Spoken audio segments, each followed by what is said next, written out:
Hello and welcome to another Bear in Mind Monday.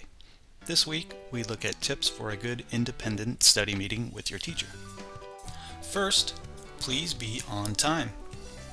Check your Google Calendar for the date and time of your meeting. If you are still not sure when your meeting is, contact your teacher by email or phone. Please make sure you complete the yellow sheet or the learning log before you meet with your teacher. You'll print your name at the top of the page. You'll add the dates and check the boxes of all the dates that you spent time doing educational activities. There is a signature line at the bottom of the page for your parent or guardian.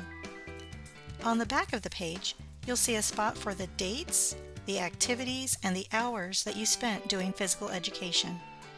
You can also add community service activities here, and then the hours that you spent doing that. There is an additional signature line on the back page also for your parent or guardian. When you are done, it should look like this. Here is your student name. The dates and the boxes are filled in with the parent signature, and the back also contains your physical education information, and then that second parent or guardian signature. Make sure you turn this in weekly to your teacher or bi-weekly as directed by your teacher. To earn maximum credits, turn in work for all your subjects each week.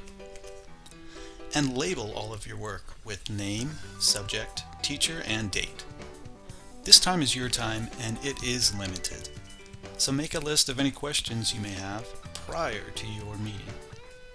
Thank you for watching and have a great meeting.